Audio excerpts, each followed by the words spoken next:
ఇంకా ఇందాక నేను చెప్పా కదా, ఇంకా సమర్థించుకుంటే ఆయన అఫీషియల్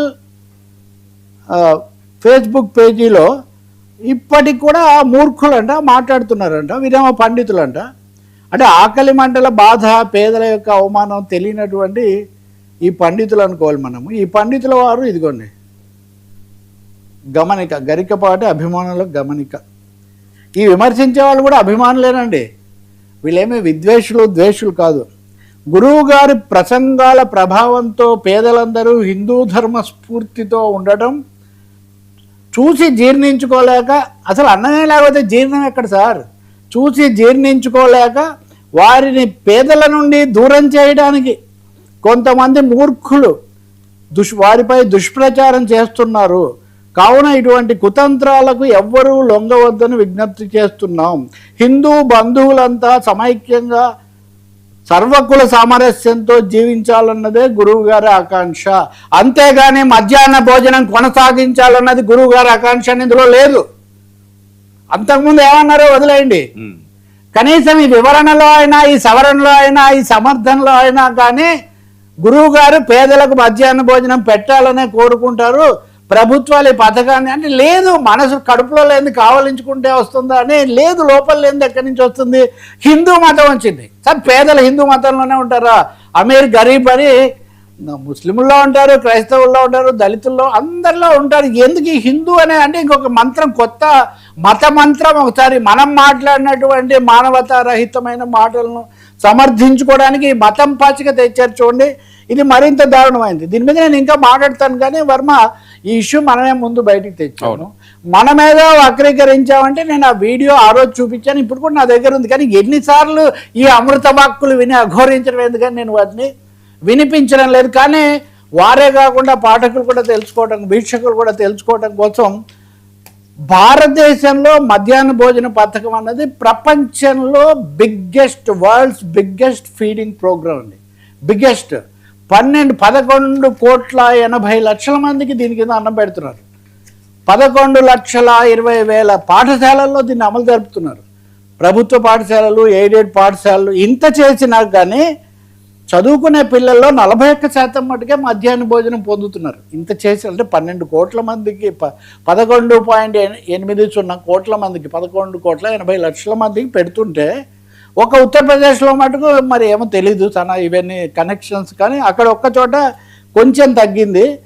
2021-26 మధ్యలో ఈ 5 ఏళ్లకు కాను 54,061.73 కోట్లు, 54,000 కోట్లు 5 ఏళ్ల మీద ఖర్చు పెట్టారు సార్.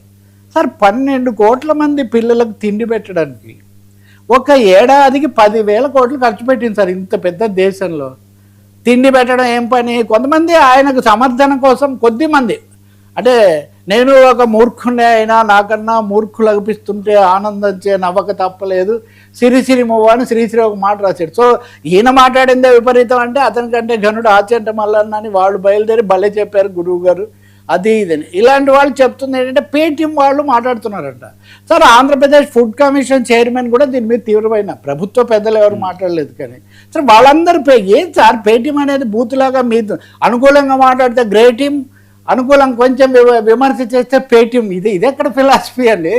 కాబట్టి మనుషులను వాళ్ళే, నేను మీకు ఈ ఫిగర్స్ అన్ని చాలా ఫిగర్స్ ఉన్నాయి.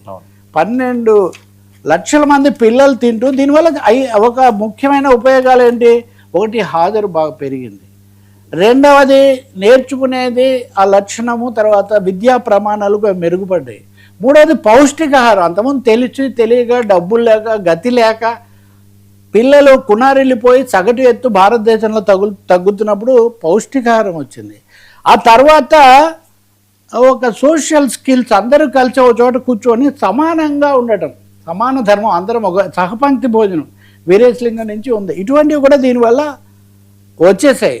అలాగే ఆరోగ్యకరమైన ఆహార అలవాట్లు, మా ఇంట్లో ఇంతే మేము ఇలాగే తింటామని పిచ్చి పిచ్చిగా కాకుండా అందరూ ఒక యూనిఫామ్ వేసుకున్నట్టుగా యూనిఫామ్గా తినడం అన్నది ఒక అవేర్నెస్ కూడా దీనివల్ల తీసుకొచ్చి అన్నిటిని మించి పేదల మీద ఆర్థిక భారం తగ్గింది. ఇది ప్రపంచమంతటా చెప్తూ ఉన్నటువంటిది.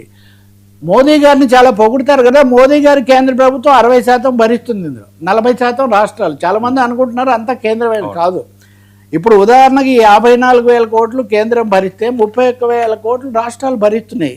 ఒకరు చేస్తున్నారు సార్ వాదన. నేను ఇవన్నీ ఎందుకు చెప్తున్నానంటే, గరికేపాటి గారు ఎక్కడ వద్దని లేదే, ప్రభుత్వాలు వద్దని అన్నారు చాలా స్పష్టంగా. మళ్ళీ మళ్ళీ వినిపించినందుకు వద్దని అన్నారు.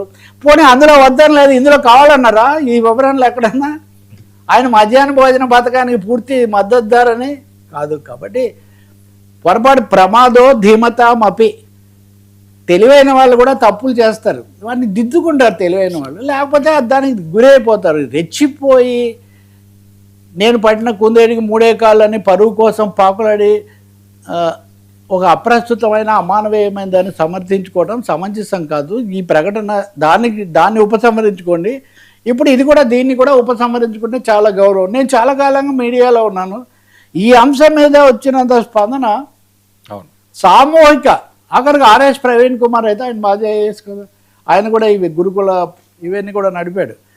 ఆయన తక్షణం ఏదో అరెస్ట్ చేయాలన్న పద్ధతిలో లేదా దేశం నుంచి పంపించి, నేను అవన్నీ చెప్పట్లేదు కానీ ఆయన ఆలోచన మార్చుకోవాలి. ఉగాది ప్రవచనాల్లో ఉన్న కొంచెం ఏదైనా చెప్పుంటే బాగుండదు. ప్రవచనం అంటే అర్థం ఏంటంటే వర్మ, ప్రకృష్టమైన వచనం. అది నికృష్టంగా మారకూడదు, ప్రకృష్టంగా ఉండాలి తప్ప నికృష్టంగా మారకూడదు. ఇంతమంది ఇంత ధర్మాగ్రహం ఆవేదన వెలిబుచ్చిన తర్వాత కూడా ఇంకా నేనే నా మనుషులే అజ్ఞానులు అంటే, అన్నం పెట్టాలన్న వాడేమో అజ్ఞాని,